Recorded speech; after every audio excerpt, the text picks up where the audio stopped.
Summer! Go Winnie, go Winnie, go Winnie. Oh, that's right. Summer anime is cooking right now. So here's a list of super awesome shows that are currently airing that you might like if not already. I've been sort of milking this show a tiny bit, totally not biased. From episode 1, I've been watching it with my pants off. It's a must watch. While technically not traditionally an anime, this new donghua takes place in a Victorian-esque era, where the protagonist Jo Mingri is transmigrated to this world after reciting a luck enchantment ritual. So yes, it is an isekai. It's one of those shows where you binge, see cool stunning visuals, whoosh whoosh pew pew, then an hour later you're like, okay, what just happened? You're not alone. I've never stumbled onto a donghua or well, Chinese animation quote unquote until the year 2025. Oh hey, that's the year we're in. Wait, we only have 4.5 months left in this year? What?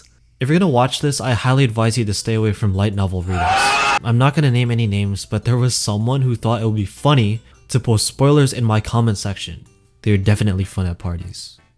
Cloverworks has been blessing us with the 3 fucking musketeers of romance anime this summer. God, I hope they don't end up like MAPPA. Season 2 brings back Marin and Gojo in a very stunning visual upgrade. I also think they reduced the fan service a ton, while introducing many of their classmates going with a more realistic approach. I'm so glad that there isn't a love triangle. At least, not that I know of. Everyone is so healthy in this show. Like there was a scene somewhere in season 2 where Gojo is overwhelmed by the amount of people watching him help Marin prepare for the cosplay event. He becomes determined after hearing everyone's wishes to take first place in the school event, and it's really precious when Marin checks up on him on the spot. This man is locked. Everyone else also gave him their full support and kept checking up on him, which was really cool. The anime as a whole is a treat to watch. If you're someone who was turned off by the fan service, they definitely simmer down in that aspect. Marin actually looks like a 15-year-old now. What? Bro, what are you talking about? One of the key things that's drawn to me to this show is their creative direction. The knitted logo in the intro, the bubbly upbeat snapshots as Marin's running down the halls, the visually appealing outro. We're spoiled, guys. We're so spoiled. The top rated anime of the season that even One Piece fans struggle to, review bomb.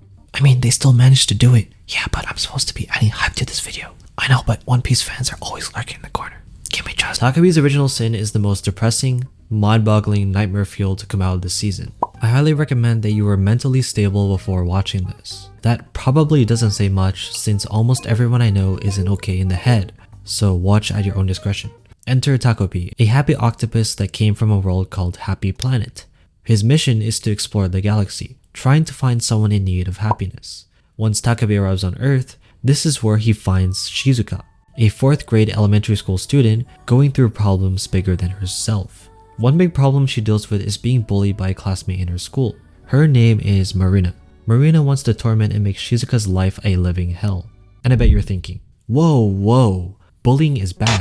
But these are technically 9-year-olds. Why do they have so much hatred? Marina wants to take revenge for her dad for having an affair with Shizuka's mom. The kids are caught up in this tangled mess created by the parents. The real villain of the show is the dad, a fucking douchebag. The anime does a great job at shifting the narrative between Shizuka and Marina. Every time these two appear on screen, it creates this tense, brutal, and dark atmosphere that this little octopus is completely unaware of. He's just trying to understand and help, not really knowing what's going on. It's only 6 episodes. If you're into a more serious watch this summer, then maybe this might be up your alley? Huh? On a similar note, Clevatess has to be the most underrated out of all these shows this summer. Major sleeper hit. They even got Gojo's Japanese voice actor as this beautiful beast. Nah, why is nobody talking about this? Anyway, the premise centers around Alicia. Aspiring to become a hero is chosen as one of the 13 heroes. These heroes venture out to kill the Demon King, Clevatess. Basic fantasy stuff, I know. However, within the first episode alone, every single one of them is slayed by the Demon King without inflicting any damage whatsoever. The beast then proceeds to decapitate the king and destroy half of the city. The kingdom now in ruins, Clevatess finds a baby underneath the rubble. The mother offers the protection of this very baby, trying to convince the Demon King that not all humans are the same.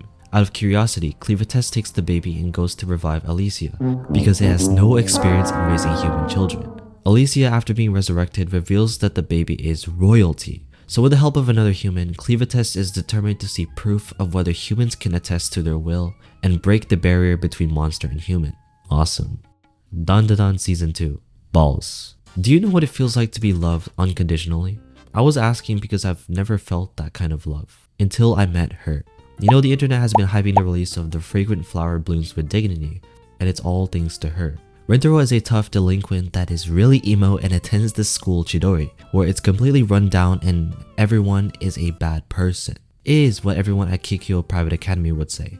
In fact, Rintaro is genuinely a good dude. He treats everyone with respect and is a very caring person. On top of that, he helps out at his parents' bakery until one day while working, he sees a girl deliberately cherishing the cake. Saka Mikami does not beat around the bush with her main characters. If you were wondering, yes, the two get together pretty quickly. You tag along and witness their relationship blossom to something so much more with the infectious influence of Karaoke's positive nature. This is one of the best romances I've ever seen. The only issue is that Netflix decides to release the show in September.